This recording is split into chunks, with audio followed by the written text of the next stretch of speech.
Hi everyone, so today we're going to do a teepee card which ties together with a little bow at the back and stands up, and this is what it looks like when it's laid out flat.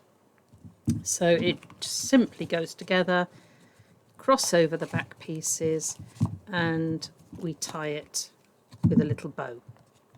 Okay, so there's your teepee card, and we're going to look at how we make it. So I'm going to put that to one side for the moment.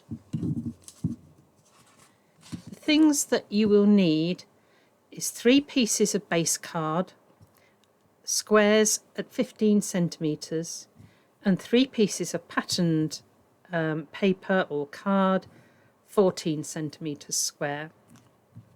You need a bit of ribbon for the ties and something for the decoration.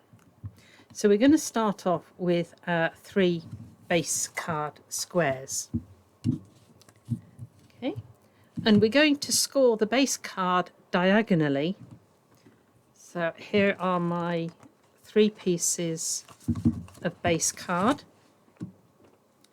and I'm going to take my scoreboard, and I have lines that I've put on with permanent marker, and that helps me line up perfectly when I want to score a diagonal line. So we've got to do all 3 exactly the same.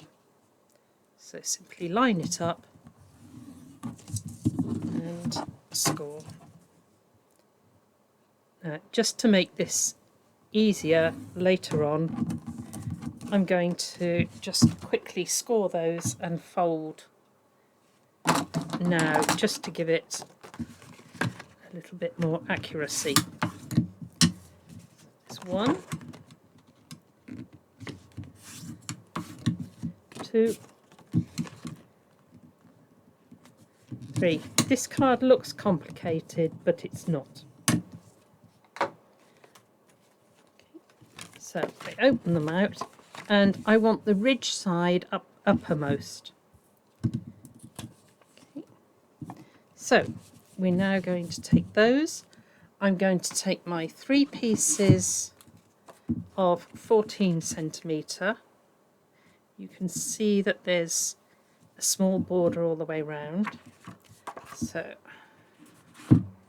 these are my 3 pieces. I'm going to live dangerously by doing all 3 together. Okay.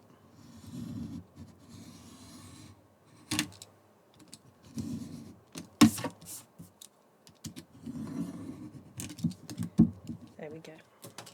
So I now have 6 pieces. Okay.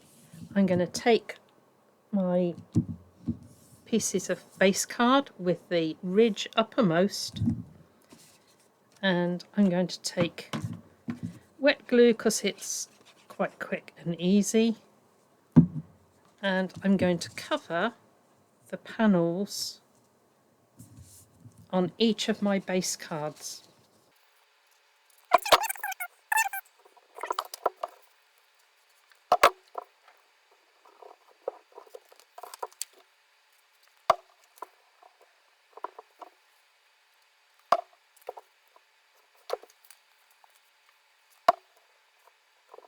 Right, now I'm going to put 2 with my diagonal lines going to a point, and this one is going to go on in a minute like that.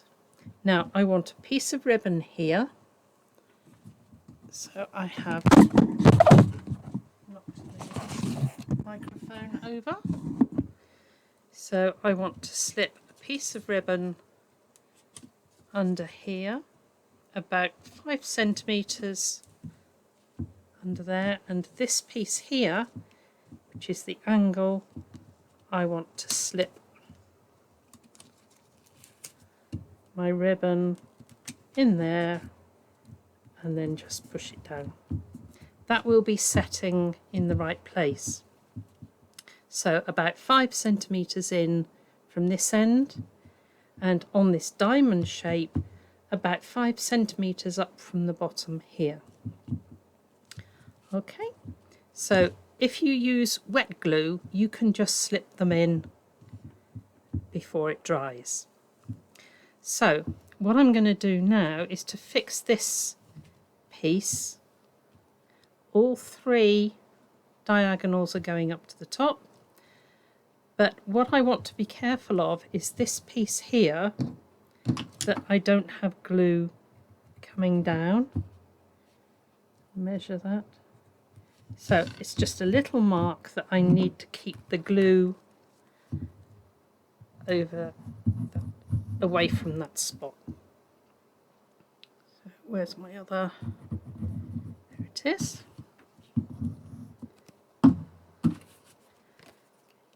So I now place that onto there and then line up this one on there.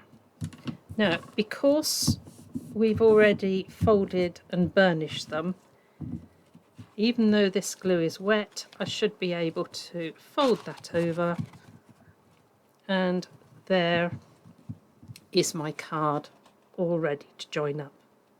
So I like to join it up before I put the decorations on, because the panels are going in funny angles and I like to get it right. So there is the front of my card. Okay, there we go. And I've got some die cut flowers here that have got this odd colour tinge to them. So I'm going to poke those out.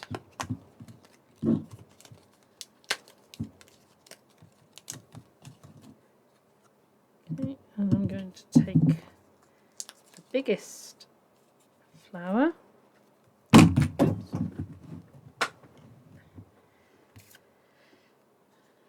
throwing the glue on the floor is optional, and we're going to place the front one on there, turn round to one of the side ones,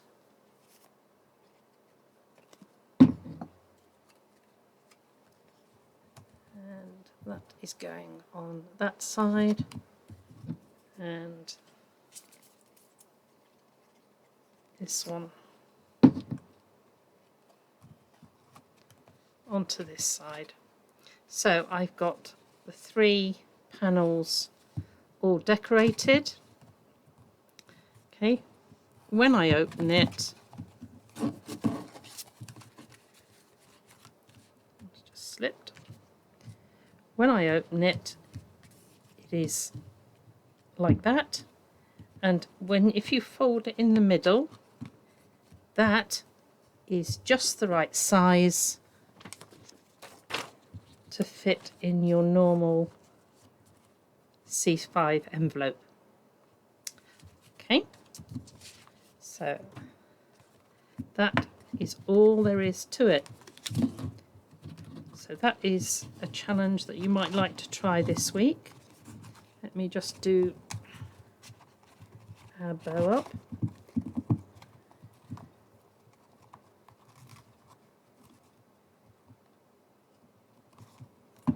Right, so that was what I've just shown you. If you are trying to scrimp on some of your backing paper, then you can get away with just doing a triangle in this piece here, or if we bring in the blue one here, you can see that I haven't done anything on these corners. So if I put that out, you can see I've decorated the 2 bits in the middle, 2 bits either side, and I've left this white. So that's another way of doing it. Now, the thing to remember is that if you do it 15 centimetres, it fits a C5 envelope. But any 3 squares base, any pattern a centimetre smaller. Right? This was a 6 centimetre base. So the 3 squares, if you look at this one, this is 6 centimetres and this is 5 centimetres, both of these. So it's up to you. You can go as small as you like or as big as you like. But have fun.